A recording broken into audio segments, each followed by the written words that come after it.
dice la palabra en el libro de Mateo, capítulo 22, verso 11 al 14. Mateo 22, 11 al 14 dice así: Y entró el rey para ver a los convidados, y vio allí a un hombre que no estaba vestido de boda, y le dijo: Amigo, ¿cómo entraste aquí sin estar vestido de boda? Mas él enmudeció. Entonces el rey dijo a los que servían: Atadle de pies y manos, y echadle en las tinieblas de afuera.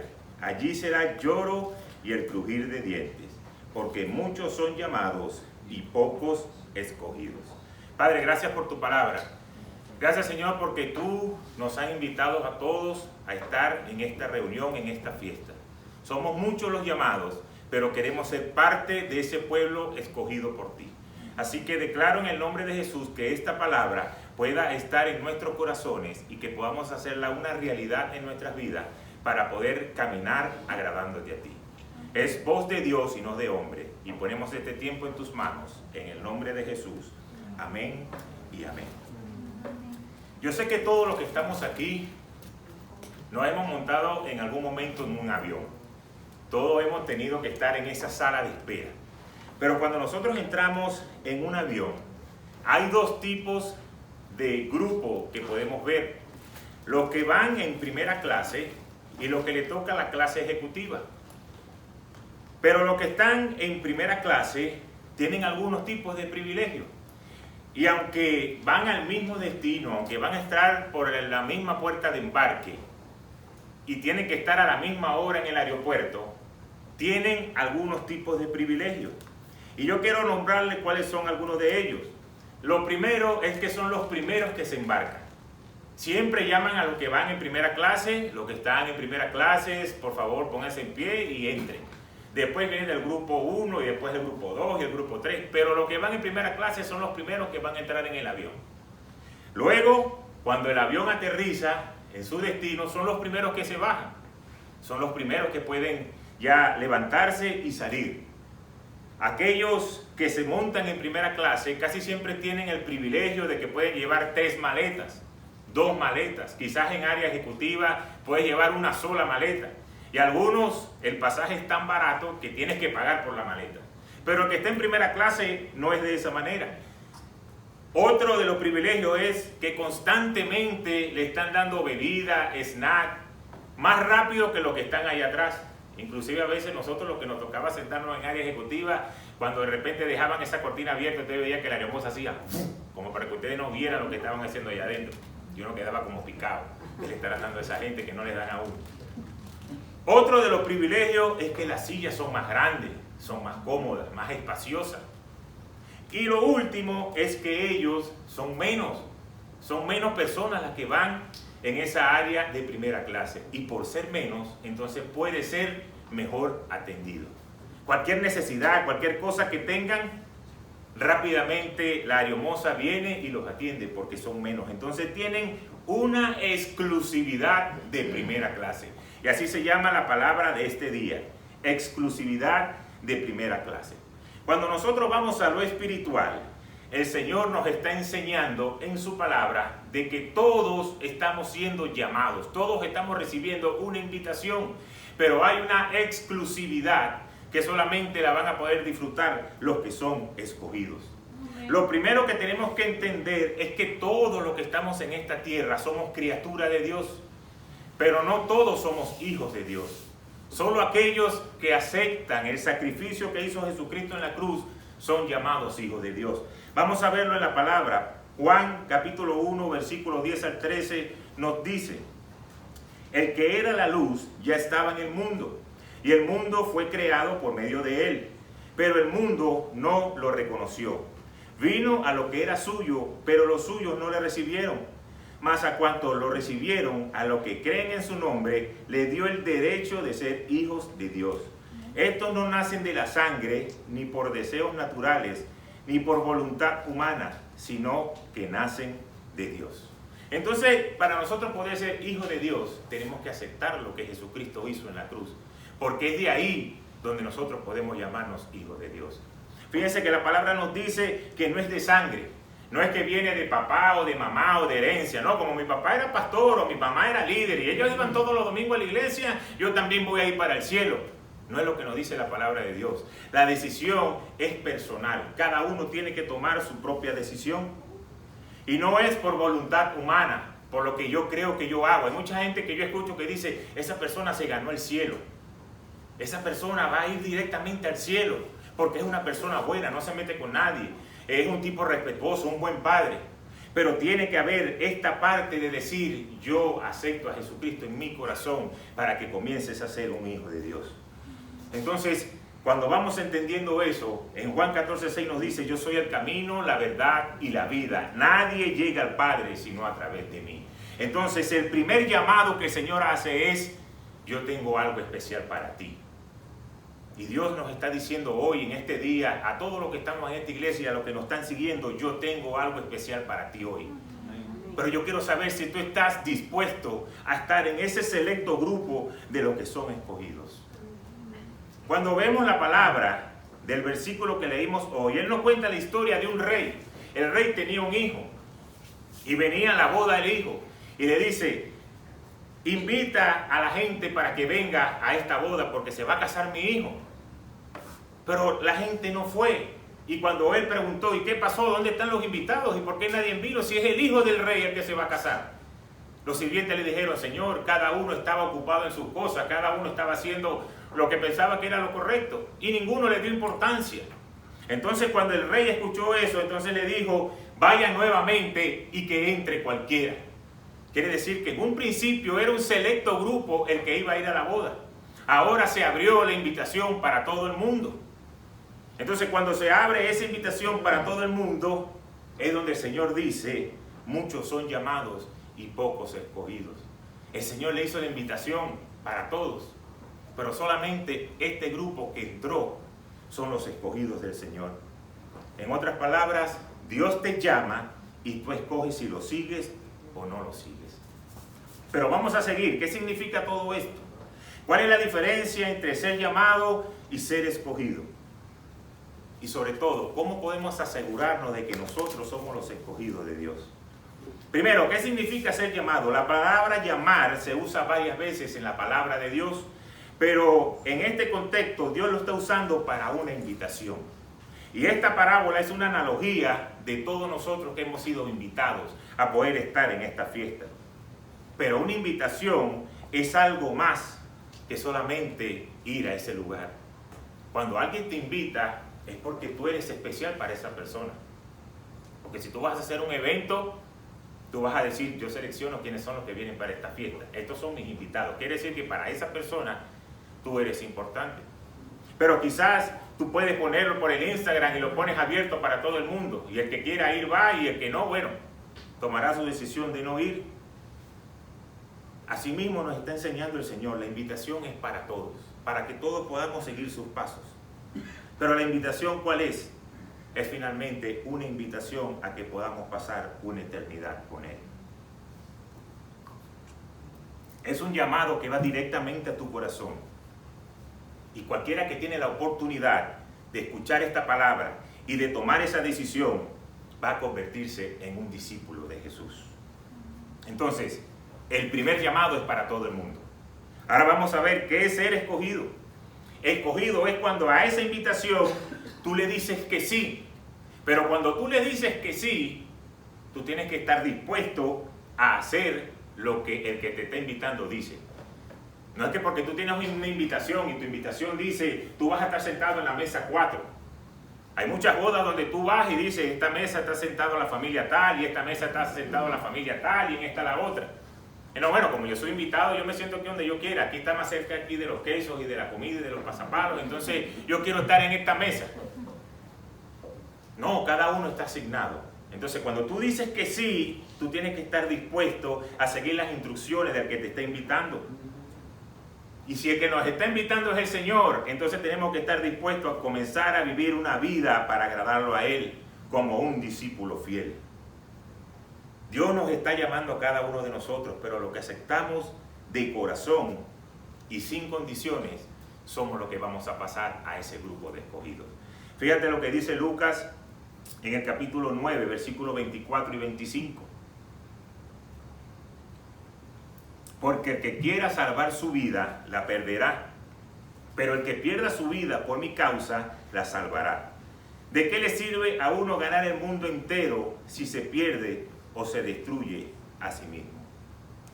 Entonces muchos de nosotros tenemos afanes en triunfar en la vida, en que nos vaya bien, en que tenemos que encaminarnos por aquí, porque por aquí es el futuro. Y la palabra de Dios nos dice: ¿de qué le sirve a uno ganar el mundo entero si se destruye uno mismo, si se pierde su alma? Entonces Dios está cambiando el orden de las cosas. Dios está diciendo: lo primero soy yo. Y cuando tú me busques a mí de primero, entonces yo voy a comenzar a bendecirte en lo otro que tú estás haciendo. Porque si tú comienzas tratando de hacer las cosas por tu propia cuenta, cuando te des de cuenta, valga la redundancia, entonces quizás ya estés perdido. Quizás haya perdido mucho terreno. Porque el Señor nos está llamando a que tenemos que ponerlo a Él de primero. ¿Y por qué entonces hay tan pocos escogidos? Porque hay muchos que no estamos dispuestos a pagar el precio de ser un verdadero hijo de Dios. Hay muchos que no estamos dispuestos a decir: tengo que dejar de agradar la carne, tengo que dejar de agradar los placeres de este mundo. Son pocos los que están dispuestos a hacer eso. Por eso lo dice la palabra de Dios, no lo dice un pastor. Es ahí donde el Señor nos está enseñando eso.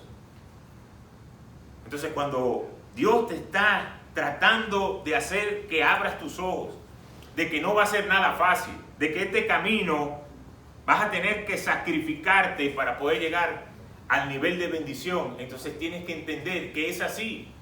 Al que le gustan las cosas de una manera muy fácil, quizás le va a costar arrancar y encaminarse en las cosas de Dios. Nos lo vuelve a repetir en Mateo 7, versos 13 y 14.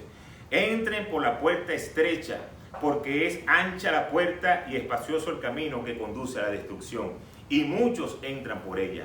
Pero estrecha es la puerta y angosto el camino que conduce a la vida, y son pocos los que la encuentran. Entonces, otra vez el Señor nos vuelve a mostrar un selecto grupo. Muchos van a entrar por esa puerta grande porque es fácil, pero pocos entran por esa puerta estrecha. Pocos están tratando de agradar a Dios para poder ver la bendición. Entonces yo digo: ¿por qué es tan difícil? ¿Por qué se nos hace tan difícil? Porque nada en esta vida que tenga valor va a ser fácil. Todo tienes que esforzarte, todo tienes que hacer un sacrificio. Cuando uno comienza a hacer dieta, ¿qué es lo primero que uno dice? ¡Wow! Lo que más me gusta es lo que no puedo comer. No puedo comer dulce, no puedo tomar refresco, no puedo comer carbohidratos, no puedo comer pizza los viernes en la noche. Eso es lo que más me gusta. Pero tienes que dejarlo porque tú sabes que si lo haces puede afectar tu cuerpo. Entonces siempre lo que más nos gusta es lo que no debemos hacer. Pero el sacrificio de tener ese valor de hacer las cosas porque sé que esto me va a estar dando un buen resultado a mi cuerpo, hablando de comidas, es un sacrificio grande que tenemos que hacer.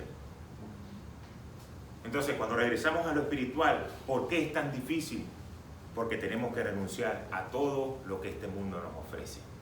Tenemos que renunciar a nuestro egoísmo, a nuestras propias ideas, a nuestras propias opiniones, a nuestros sentimientos, a nuestra propia voluntad, y todo eso someterlo a la voluntad de Dios. Cuando lo sometemos a la voluntad de Dios, entonces comenzamos a obedecer y Él comienza a direccionar nuestra vida. Entonces, para comenzar a ser un elegido de Dios, realmente tienes que hacerlo de corazón y no dejarte influenciar por las cosas de este mundo. Muchos de nosotros queremos ser imitadores de lo que la gente del mundo hace, pero pocos queremos ser imitadores de Jesús. Cuando leemos la palabra de Dios, vemos todas las obras que el Señor hizo y poco queremos imitarlos. Pero qué grande es imitar a un artista, a un deportista, a un músico, con todas las cosas que dice o que hace. Pero qué difícil es querer imitar a nuestro Padre Celestial, a todo lo que Él nos dejó de enseñanza en la palabra de Dios.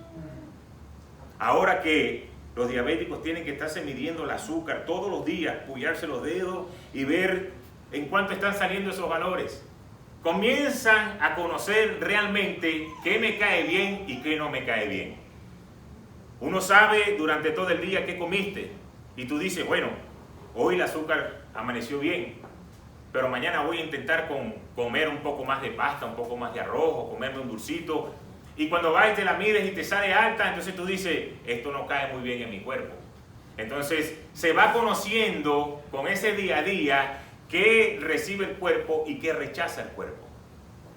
Pero tú no puedes ser un obstinado y decir, no importa, a mí me gusta. Y como a mí me gusta, yo me lo voy a seguir comiendo. A mí no me importa lo que diga este aparatico. Es más, lo agarro y lo lanzo, lo tiro por la ventana. No podemos hacer eso, porque eso te está midiendo algo que te conviene a tu cuerpo. Igualmente pasa en lo espiritual.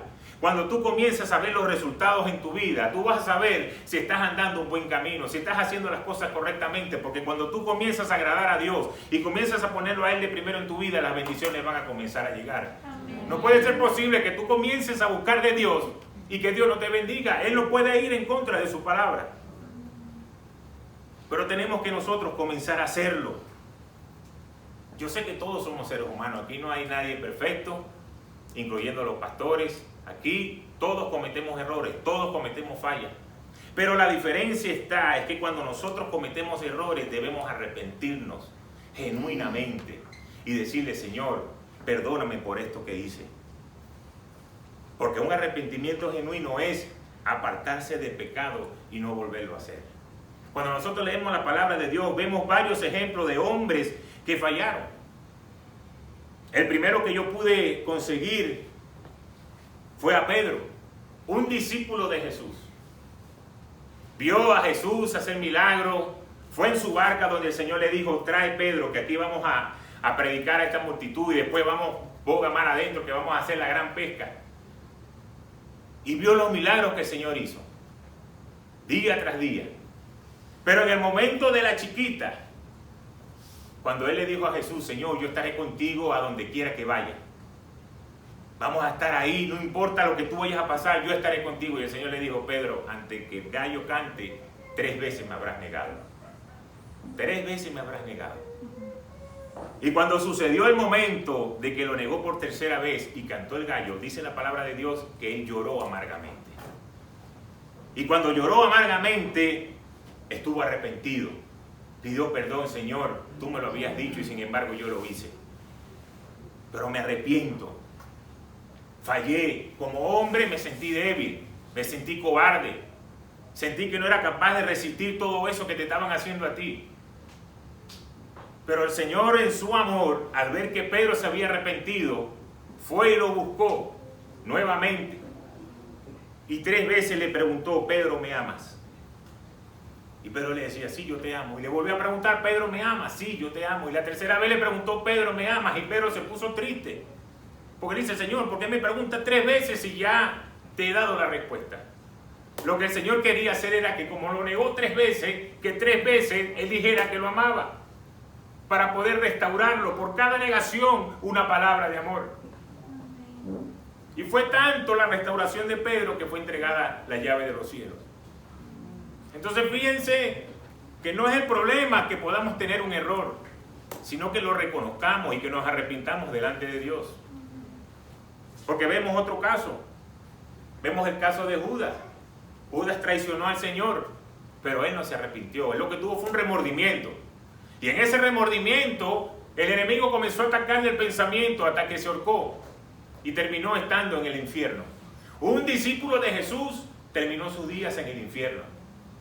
¿Por qué? Porque comenzaron a venir los ataques. Y eso lo pasa mucho a nosotros. Cuando comenzamos a hacer cosas que nos agradan a Dios, comenzamos con las excusas. Y quizás nos sentimos mal y decimos, sí, Señor, no debí haberlo hecho. Cónchale, me siento mal porque de verdad yo no soy así. Yo no sé qué me pasó en este momento.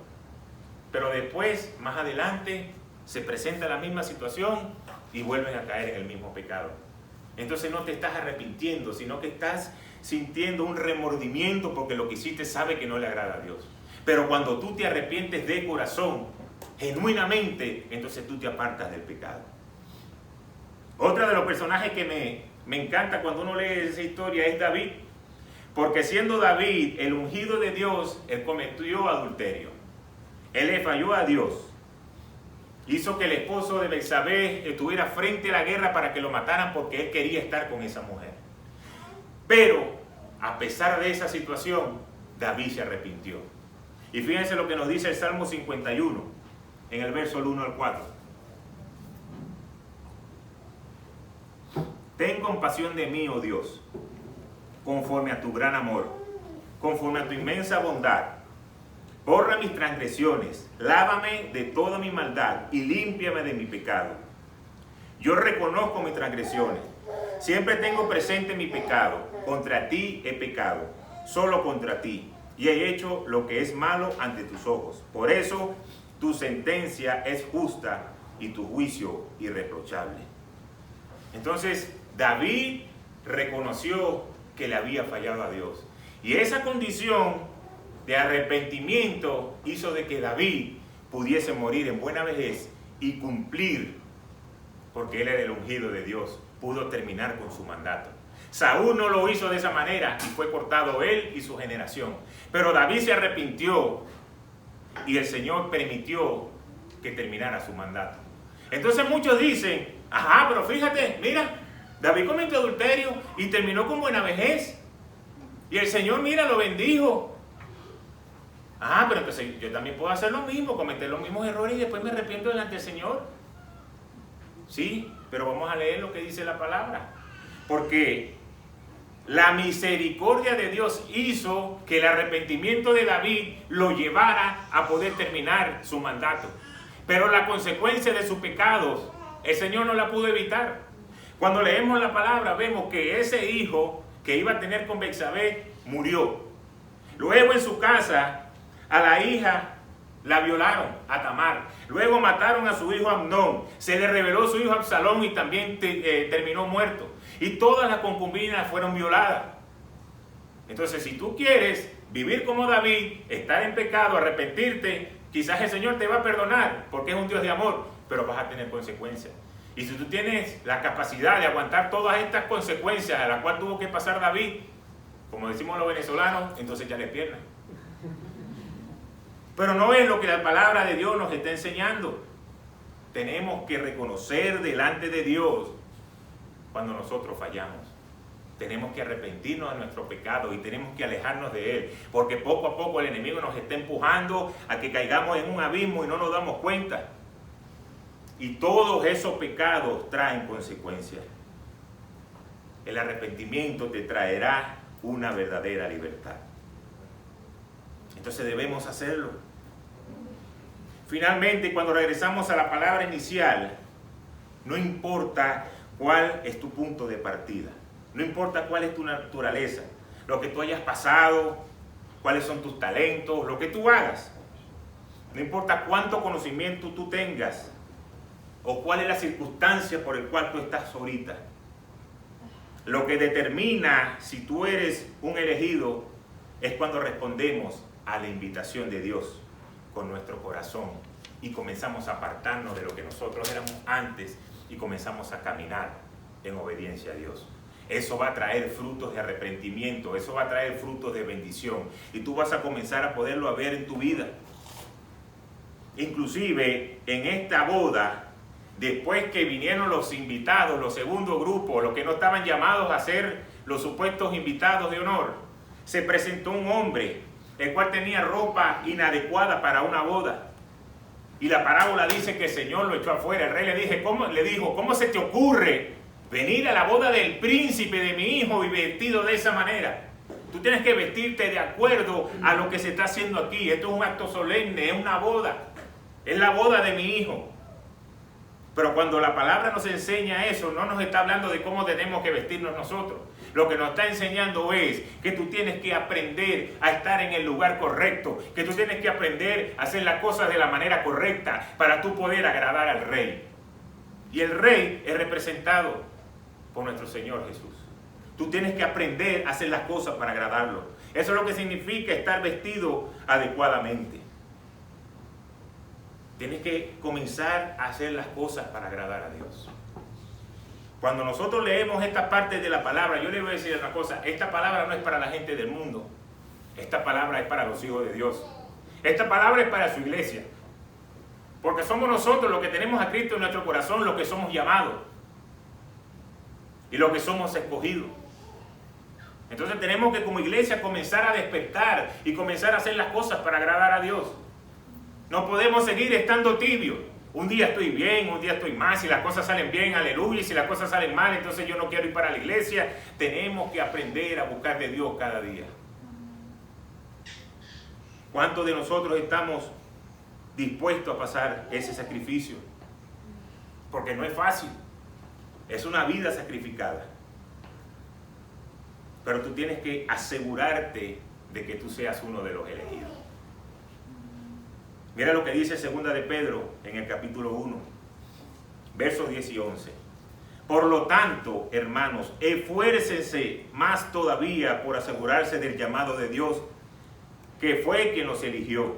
Si hacen estas cosas, no caerán jamás. Y se les abrirá de par en par las puertas del reino eterno de nuestro Señor y Salvador Jesucristo. Entonces, qué privilegio es estar siendo invitado por Dios.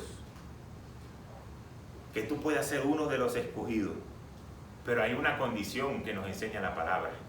Tienes que esforzarte en asegurar que ese llamado que el Señor ha puesto en ti pueda completarse. El Señor te está diciendo, las puertas del reino se van a abrir de par en par. Cada cosa que tú quieras hacer en la vida, Dios te la va a dar.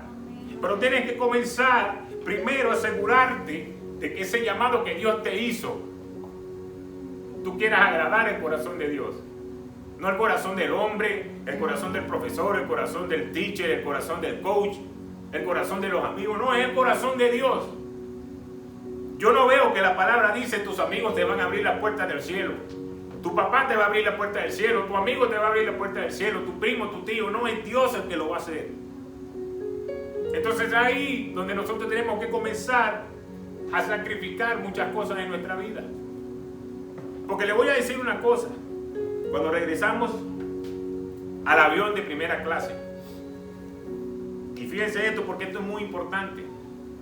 Es bueno todo lo que dijimos al principio, todos los privilegios que tienen los que están en primera clase.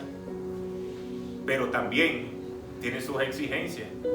Porque el que va a ir para primera clase también tiene que llegar a una hora determinada. Él no dice, no, como el vuelo es a la 1, yo llego a las 2:30, ¿no? Tú tienes que pasar también por migración y tienes que pasar para que te chequeen y tienes que poner la maleta ahí donde da la vuelta. También tienes que hacer cosas. Cuando estés ahí sentado en primera clase, tienes que ir vestido de una manera correcta.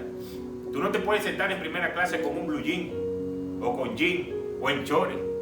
Tú tienes que ir vestido con pantalón de traje. Y yo le digo todo esto porque yo recuerdo, hace un tiempo atrás, yo tenía un tío que trabajaba en American Airlines. Y por mucho tiempo yo viajaba con mi esposa y él siempre nos conseguía pasajes en primera clase.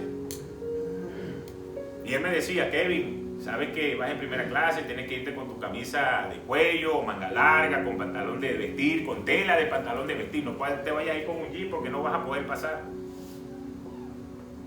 Entonces hay cosas especiales que aunque tienes privilegios, también hay cosas que tú tienes que hacer. Y recuerdo que en el año 2000 hicimos un viaje a Italia porque yo iba a jugar esa temporada allí. Y Kevin Samuel, que nació en el año 99, en octubre, este miércoles ya va a cumplir sus 21 años y va a ser mayor de edad en este país. Hace 21 años viajamos para Italia. Y recuerdo que fue un viaje sumamente largo porque tuvimos que viajar de Caracas hasta Chicago y salimos en la tardecita, llegamos a Chicago de noche. De Chicago tuvimos que viajar hasta Milán. Salimos casi a la medianoche, llegamos casi a las 2 de la tarde con el cambio de horario y después tuvimos que agarrar un vuelo de Milán hacia Nápoles porque era la ciudad que estaba más cerca de Caserta donde yo iba a jugar la temporada. O sea que para mí ese fue el viaje más largo de la historia. Pero cuando nosotros llegamos para tener los tickets, mi tío me dice, no vas a poder ir en primera clase. Y yo le digo, ¿por qué? Porque tienes a Kevin Samuel y Kevin Samuel es un infante y los niños menores de 2 años no pueden viajar en cabina de primera clase. Y yo digo, wow, o sea que este es el viaje más largo que vamos a tener y vamos a tener que sentarnos ahí atrás. Y yo decía, ¿pero por qué? Bueno, porque si muchacho de eso se pone a llorar ahí, la gente se molesta. Y efectivamente se puso a llorar.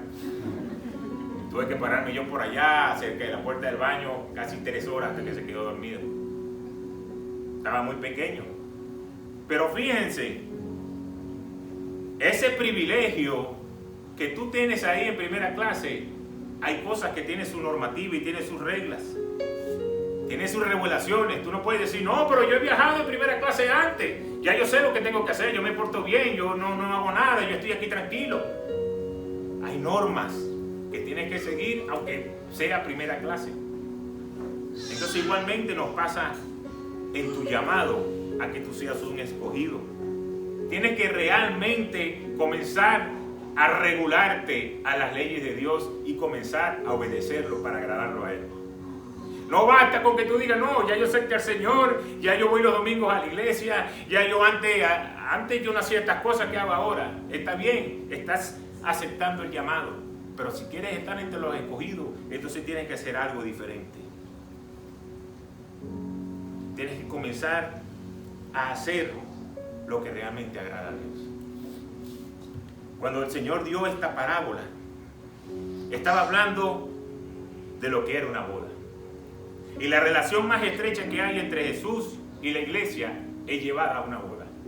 Porque Jesús es comparado al novio y la iglesia es comparada a la novia. Y la iglesia debe estar sometida a Jesucristo para que pueda irle bien. La palabra nos dice, cuando compara al hombre y a la mujer, que le dice a la mujer, sujétate a tu marido. Que yo sé que a todos los esposos, cuando yo hago los matrimonios, les digo, tú tienes que sujetarte a tu esposo. Todas dicen, amén, amén, amén. Bueno, los esposos son los que dicen amén. Pero la palabra no nos obliga. La palabra nos dice que es una obligación, es una instrucción. ¿Por qué? Porque la novia es comparada a la iglesia. Y la iglesia se sujeta a Cristo porque le conviene, para que le vaya bien. El Señor no obliga a nadie. Pero tú sabes que si tú como iglesia comienzas a someterte a Cristo, tú vas a tener buenos resultados en tu vida. Entonces, Dios está haciéndole el llamado hoy. Dios te está invitando. Y si tú decides estar entre los escogidos, tú vas a comenzar a vivir una vida de victoria. Amén. Yo no sé cuántos de aquí o cuántos de los que nos siguen alguna vez han sentido que aunque están haciendo su vida, hay algo que le falta. Hay algo que no se termina de completar. Hay algo que todavía me falta por hacer. Es que tienes que comenzar a hacerte sentir como uno de los escogidos. Por eso la invitación es para cada uno de nosotros hoy.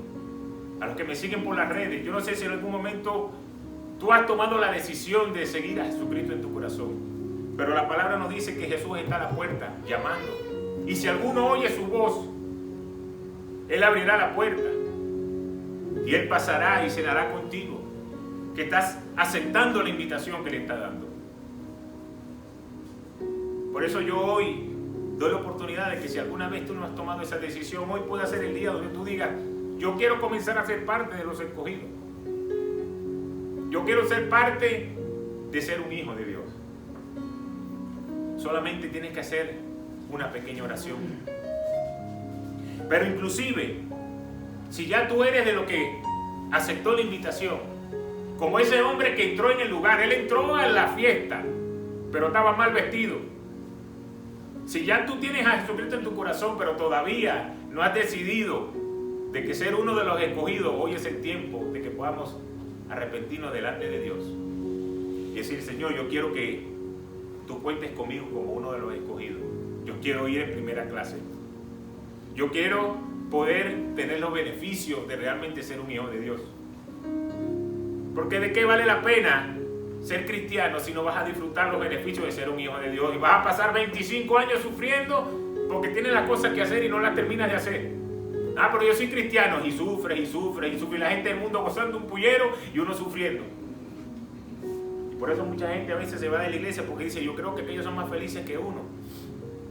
Pero no es así. Lo que pasa es que tú no has querido pasar a ser uno de los escogidos. Así que la invitación es, para que nunca han tomado la decisión y para los que ya lo hicieron. Vamos a tener este tiempo. Quiero que ustedes como iglesia puedan repetir esta oración después de mí. Padre nuestro, gracias Señor por tu palabra. Gracias por tu Hijo Jesús, que murió en la cruz por cada uno de nosotros. Hoy acepto ese sacrificio y quiero que comience a vivir en mi corazón.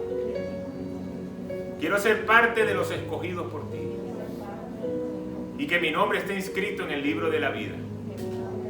Poder pasar de muerte a vida. Perdona todos mis pecados. Échalos en el fondo del mar y no los recuerdes jamás. En el nombre de Jesús. Amén. Y a ti que hoy quizás sabes que ya tú tienes a Jesucristo en tu corazón, pero sabes que cuando te vas a la intimidad, tienes mucho tiempo que no buscas la presencia de Dios, que no lees la Biblia, que no oras, que no te llenas de Dios. Es el tiempo de volver nuestro rostro y comenzar a hacerlo. Porque yo sé que cuando comenzamos a vivir a ese nivel, Dios nos va a bendecir. Así que también quiero dar la oportunidad a cada uno de nosotros a que podamos tener este tiempo de arrepentimiento. Y voy a repetir nuevamente lo que estamos aquí en la iglesia, los que nos siguen, y decir: Señor Jesús, gracias, porque ya mi nombre está en el libro de la vida. Porque tú moriste por mis pecados. Pero no he estado en el nivel de llevar mi vida para agradarte a ti. Sé que tienes grandes cosas para mí. Sé que tienes promesas de tener los cielos abiertos para mi vida. Pero quizás por mi desobediencia, por mi egoísmo, por mi orgullo, me he apartado de ti. Hoy, Señor, quiero hacer nuevamente un pacto contigo. Y así como David se arrepintió, hoy yo quiero nuevamente comenzar a caminar en tu senda. Que sea esta palabra el impulso para comenzar a vivir vidas de agradar a Dios. Gracias, Señor, por tu amor y por tu misericordia, que son nuevas cada día. En el nombre de Jesús oramos. Amén y amén.